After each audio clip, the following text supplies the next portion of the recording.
Hey, this is Trader Travis, and I welcome you to another Philosophical Friday. Philosophical Friday, if you're new, it's where I share the philosophies, thought processes of some of the millionaire investors I learned from. And today what I want to talk about is one of the major lessons they covered over and over again, and that is ignore the haters and naysayers. Because a lot of people, and it's usually people who are closest to you, they will try to hold you back. They will not support your dreams and goals to become great. And if you notice here, there is a spelling error here, naysayers. And I actually caught that before I started recording. And then I left it because I said, well, this is going to be a side tangent lesson in Philosophical Friday. See, a lot of people will complain about typos. And sometimes I get an email about, oh, you have a spelling error on your website. That's so unprofessional. Why should I learn from you or buy your courses when you can't even take the effort to clean up your site and, take the time? It reflects poorly of you, like you're lazy.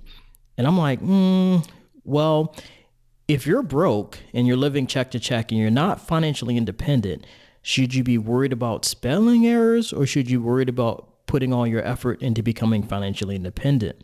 And sometimes, with this particular time, I left in the spelling error because I like to annoy grammar snobs because a lot of them try to act like they're perfect and they're too caught up in perfection. And perfection is often the enemy of execution. They're like, oh, you have a spelling error. It's unprofessional. And I'm like, well, nothing has meaning except the meaning you give it. Don't attach meaning to the spelling error. It's not unprofessional. It's just a flippin' spelling error. Let me know. I'll correct it and then I'll move on. And each correction leads me that much closer to perfection. So I have a bias towards progress. Let's move forward and then we perfect along the way. Do I take pride in spelling errors or sloppy work? No, but I do take pride in moving towards my goals. Now let's move on to today's lesson. And today's lesson is, it's not a lot on PowerPoint. I'm going to show you some of my option trades I made here towards the end. But mainly, this slide you see here will be a placeholder. And I want you to listen to what I'm about to tell you because a student had emailed me and she said that she's, shared with her CEO of her company that she was trying to learn how to trade. Right, this is a student of mine who's enrolled in the program and one of the successful students because she's made decent money with the strategies. And I'm paraphrasing what the CEO said, but it was along the lines of, I'm going to be open and honest because I care about your future. And then he went on to share with her how she doesn't have the experience or the training or the knowledge that professional investors have, and that, they have a lot of money and they know what they're doing, and that she probably doesn't know what she's doing, and that if he was her, he suggested she just put her money in a mutual fund and let the professionals handle it. Now, when I heard this, I'm like, I am absolutely convinced that there is a matrix that people are plugged into and they are completely unaware. And there are only a few people who see the light. And the reason I say that is because literally the words that CEO said are almost like literally word for word what other people have said to me. And then, if you think about it, like, why would he want her to succeed? She works for him. So he profits by keeping her in her place, like keeping her a happy little employee, making money for his company so he can go around and have several houses and, take his kids on vacations and things like that, while she's waiting to get her vacation approved, right? Vacation she's earned, and you're walking and begging people to give you time off. And the weird part about that story is the same exact thing happened to me when I told my boss that I wanted to be a real estate investor. And, he literally, not kind of chuckled, he literally laughed in my face out loud and told me I would fail. And it was like, it was mixed emotions. Is he right? Self-doubt, anger there. Ultimately, the anger rose up. And I worked really hard to prove him wrong. I bought like 7 properties in a year. A year later, I put in my resignation notice, gave him the middle finger salute. So like, I'm out, peace. And, it wasn't a happy ending. I wound up failing and going completely bankrupt. And I'm like, gosh, he was right. All that self-doubt, depression, afraid to tell my former coworkers because they were all cheering for me like, yeah, we're inspired by you. I wish I could be like you. And I'm like hiding in my house, eating tuna fish and crackers because I was so broke I couldn't even afford to buy food, embarrassed. I'm like, what if my coworkers saw me now? What if my boss saw me now? And they'd be right. So when I quit, it wasn't a happy ending, but it eventually became a happy ending because a few years after that, I met my wife. She encouraged me. I got my self-confidence back. And then I reemerged as what you know today as Trader Travis. And yes, I'm doing great now, and I hope to keep doing great. But sometimes you have those pitfalls. Sometimes the haters and naysayers will be right. But ultimately, your actions will determine if their prediction and what they say will become your reality. And I'm not mad at that CEO. If you really think about it, what did he start off with? He said, I care about you and your future. And that's what I found out. Family members who don't support you, you can't share it with your friends. They always have something negative to say. They really do care about you in their little weird, twisted, limiting belief way because they're actually taking time out their day to give you advice. Because if they really didn't care about you, they honestly sit back, let you fail, and wouldn't say a word. So I'm not against the advice. I'm against the limiting belief. So what I encourage you to do is make it your goal to prove people wrong, but only if it will help you become a better person in the process. Don't try to prove people wrong from an egotistical standpoint, like me when I quit to become a real estate investor. There was so much anger there. What did I say? I gave him the middle finger salute. I'm like, yeah, you take that. I wasn't trying to prove him wrong because I wanted to become a better person. I was proving him wrong from an egotistical standpoint. So extreme example here is, what if somebody told you, you say, I'm going to jump off a cliff. And they're like, well, you can't jump off this cliff and survive. And you're like, I'm going to prove you wrong. Well, that doesn't make any sense, right? Yeah, you could survive, but you'd be in a wheelchair. So that's a pointless, let me prove you wrong. But let's take it from the other standpoint. You tell your CEO that you're going to become a better investor. And he says, well, no, you'll probably fail. Give your money to a professional money manager, right? And you go to prove him wrong. But with the standpoint of, I want to prove him wrong because I realize I'm going to become a better person in the process. So think about it. If you succeed at becoming a self-directed investor, managing your own money, you're part of the elite. You're part of what they say the 10% who succeed, because there's this, no one's ever been able to prove it or show me this study, but there's this rumor that 90% of people who try to manage their money fail, and that's all they leave it at, right? I'll get to that in a second. But so let's imagine that's true. If you do succeed, you're part of the elite.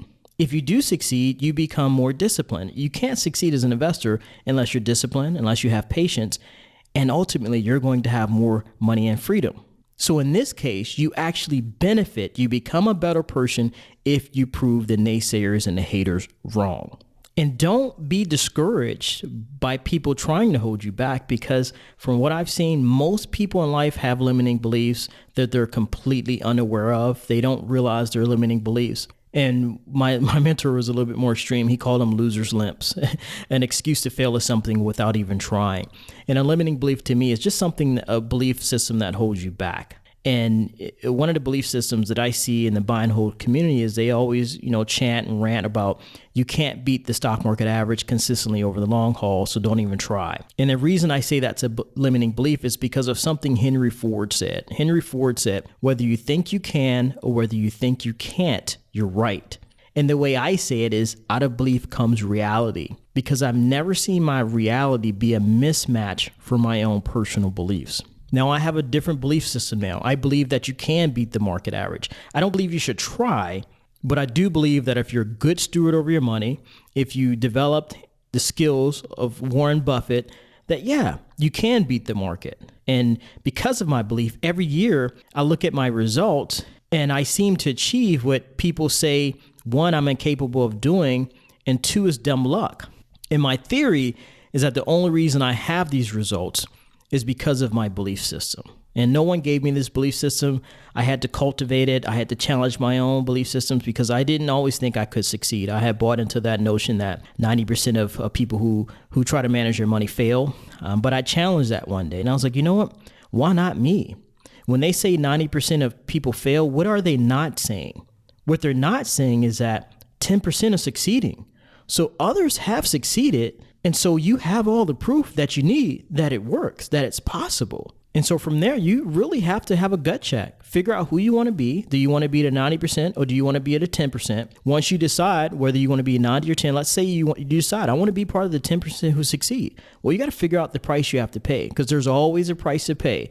That price could be emotionally, it could be physically, it could be financially. There is always a price to pay. So figure out who you want to be, figure out the price you have to pay, and then go pay that price. Keeping in mind along the way that you're going to have doubters, haters, naysayers, and they're going to all come under that disguise of, we care about you, so ...